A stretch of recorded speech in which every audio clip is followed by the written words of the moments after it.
இந்த அகிலத்தை ஆக்குவதும் ஆளுவதும் உழைப்பவர்கள்தான். அகிலத்தை ஆளும் உழைப்பின் உறுதியை என்றும் வணங்கும் 550D கம்பிகள். மோசடி செய்த மஞ்சுமல் பாய்ஸ் அப்படின்ற ஒரு செய்தி தான் இன்னைக்கு இணையத்தில் வைரல் ஆகிட்டு இருக்கு. அப்படி என்ன அவங்க மோசடி செஞ்சாங்க அப்படிங்கிறது தான் இப்போ இந்த வீடியோவில் நம்ம பார்க்க போகிறோம். இந்த வருடம் பிப்ரவரி மாதம் 22ஆம் தேதி உலகம் முழுக்க வெளியான திரைப்படம் தான் மஞ்சுமல் பாய்ஸ். மலையாளத்தில் உருவான இந்த திரைப்படம் மலையாளத்தை தாண்டி தமிழ்நாட்டில் ஒரு மிகப்பெரிய வரவேற்பு பெற்றுச்சு. குறிப்பாக அதுக்கு காரணம் அந்த படத்தினுடைய அந்த கதைக்கரு. நண்பர்கள் குறிப்பாக கொடைக்கானலில் நடந்த ஒரு உண்மை சம்பவத்தை மையப்படுத்தி இந்த படத்தை எடுத்திருப்பாங்க. இதுக்கு முன்னாடி கமல்ஹாசன் அவர்கள் நடித்த குணா திரைப்படம், அந்த குணா திரைப்படத்தில் வரக்கூடியதான் இந்த குகை. ஸோ அந்த குகையில் நடந்த ஒரு உண்மை சம்பவம், அதை நண்பர்கள் மற்றும் இளையராஜாவுடைய அந்த கண்மணி அன்போடு பாடல் இதெல்லாம் கனெக்ட் பண்ணி இந்த படத்தில் அவங்க சொல்லி இந்த திரைப்படம் ஒரு மிகப்பெரிய வரவேற்பை பெற்றது. குறிப்பாக கேரளாவில் உருவான இந்த படம் கேரளாவை தாண்டி தமிழ்நாட்டில் அதை விட அதிகமாக ஒரு பேசு பொருளாகி பட்டி தொட்டியெல்லாம் ரீச் ஆச்சு. இப்போ என்ன பிரச்சனை அப்படின்னு பார்த்தீங்கன்னா, இந்த படத்தினுடைய தயாரிப்பாளர்கள் மீது கேரளாவில் இருக்கக்கூடிய அரூர் பகுதியை சேர்ந்த சிராஜ் அப்படின்றவர் ஒரு வழக்கு தொடர்ந்துருக்காரு. அது என்ன வழக்கு அப்படின்னு பார்த்தீங்கன்னா, இந்த படத்தை தயாரித்தது யார் அப்படின்னு பார்த்தீங்கன்னா பரவா ஃபிலிம்ஸ் அப்படின்றவங்க தான் இந்த படத்தை தயாரிக்கிறாங்க. அதில் 3 பேர் இருக்காங்க. யார் யார் அப்படின்னு பார்த்தீங்கன்னா, இந்த படத்தில் நடித்த சௌபின் ஷாகிர் அவர் மற்றும் பாபு ஷாகிர், ஷான் ஆண்டனி, இவங்க 3 பேர் சேர்ந்து தான் இந்த படத்தை தயாரிக்கிறாங்க. அதாவது அந்த சிராஜ் அப்படின்றவர்கிட்ட இவங்க 3 பேரும் சேர்ந்து இந்த படத்தை தயாரிக்கிறதுக்கு 2023ஆம் ஆண்டு 7 கோடி ரூபா அவங்க முதலீடாக வாங்கியிருக்காங்க. வாங்கிட்டு இந்த படத்தினுடைய கலெக்ஷனில் உங்களுக்கு 40% நாங்கள் தந்துடுறோம் அப்படின்னு அவங்க சொல்லியிருக்காங்க. ஆனால் படம் ரிலீஸ் ஆகி இப்போ கிட்டத்தட்ட 250 கோடி வரை கலெக்ட் பண்ணிருச்சு.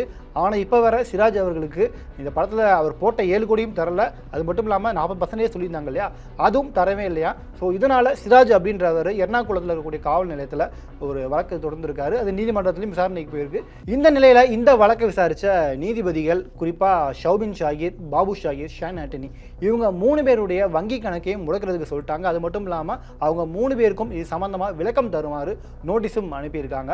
ஸோ இந்த ஒரு விஷயம் தான் இப்போ காட்டு தீயாக பரவிட்டு இருக்கு. ஏன்னா இந்த படம் இப்போ 250 கோடி கிட்ட கலெக்ஷன் ஆயிடுச்சு. அவருக்கு 7 கோடியும் தரல, 40% சொல்லியிருந்ததா அதுவும் தரல அப்படின்னா அவர் கம்ப்ளைண்ட்டில் சொல்லியிருக்காரு. இந்த நிலையில் இந்த 250 கோடியில் 40% அப்படின்னா கிட்டத்தட்ட 100 கோடி கிட்ட அவருக்கு கொடுக்க வேண்டிய ஒரு நிலை இருக்குது. ஸோ இதுக்கு அவங்க கையிலேருந்து இன்னும் இந்த மாதிரி பதில்களும் வரல. ஸோ என்ன மாதிரியான பதில் வரப்போகிறது அப்படிங்கிறத நம்ம பொறுத்து வந்து பார்க்கலாம். அதே நேரத்தில் இன்னொரு நல்ல செய்தி என்ன அப்படின்னு பார்த்தீங்கன்னா, வர்ற மே 3ஆம் தேதி இந்த மஞ்சுமல் பாய்ஸ் திரைப்படம் டிஸ்னி ப்ளஸ் ஹாட்ஸ்டார் ஓடிடியில் ரிலீஸ் ஆக போகுது. படம் ரிலீஸ் ஆகி கிட்டத்தட்ட 2 மாதம் 3 மாதமே வச்சுக்கலாம், 3 மாதத்துக்கிட்ட இப்போ ஓடிடியில் வரப்போகுது. ஓடிடிக்கும் இந்த படம் ஒரு மிகப்பெரிய தொகையில் தான் போயிருக்கு. ஸோ தேட்டரில் பார்க்காத பலரும் இப்போ ஓடிடியில் இந்த படத்தை பார்க்கறதுக்காக காத்துட்டு இருக்காங்க. வழக்கம் போல் நம்ம ஊரில் தேட்டரில் கொண்டாடின சில படங்களில் தேட்டருக்கு ஓடிடிக்கு வந்த பிறகு இதுதான் நீங்கள் தேட்டரில் கொண்டாடினீங்களா அப்படின்ற மாதிரிலாம் சொல்லுவாங்க. இந்த படத்துக்கும் அந்த மாதிரி கமெண்ட் வரலாம். ஏன்னா இந்த படம் வந்து ஒரு தேட்டர் மெட்டீரியல் தான், தேட்டரில் நம்ம என்ஜாய் பண்ணி பார்க்க வேண்டிய ஒரு படம். ஸோ ஓடிடிக்கு வந்த பிறகு எந்த மாதிரியான ஃபீட்பேக் வருது அப்படிங்கிறத நாம் பொறுத்து வந்து பார்க்கலாம். சோகத்திலையும் ஒரு நல்லது அப்படிங்கிற மாதிரி இந்த மஞ்சுமல் பாய்ஸ் பற்றி இந்த மாதிரியான ஒரு நியூஸ் ஸ்ப்ரெட் ஆகிட்டு இருக்க இதே நாளில் தான் இன்னொரு நல்ல செய்தியும் நடந்திருக்கு. அதாவது மஞ்சுமல் பாய்ஸ் படம் மூலமாக நமக்கு எல்லாருக்கும், அதாவது தமிழ் ஆடியன்ஸுக்கு மிகவும் பரிச்சயமான அந்த படத்தில் நடித்த தீபக் பரம்பொருளுக்கும் நம்ம தமிழில் பீஸ்ட்டு, டாடா போன்ற படங்களில் நடித்த அபர்ணா தாஸுக்கும் இன்னைக்கு கல்யாணம் ஆயிருக்கு. 2 பேருக்கும் அந்த கல்யாண ஃபோட்டோஸ்லாம் இணையத்தில் வைரல் ஆகிட்டு இருக்கு. ஸோ சோகத்திலையும் ஒரு நல்லது நடந்திருக்கு அப்படின்ற மாதிரி மஞ்சுமல் பாய்ஸ் டீம்ஸ் அந்த ஒரு கல்யாணத்தையும் செலிப்ரேட் பண்ணிட்டு இருக்காங்க. ஸோ இந்த ஒரு நியூஸ் பற்றி உங்களுடைய கமெண்ட் என்ன அப்படிங்கிறத மறக்காம கீழே கமெண்ட் பண்ணுங்க. ஃபாஸ்ட் ட்ராக் 24 ஆண்டு அனுபவம், 24 நகரங்களில் 24 மணி நேரமும் உங்கள் சேவையில். உங்கள் ஆதரவிற்கு நன்றி. இந்த அகிலத்தை ஆக்குவதும் ஆளுவதும் உழைப்பவர்கள்தான். அகிலத்தை ஆளும் உழைப்பின் உறுதியை என்றும் வணங்கும் 550D கம்பிகள்.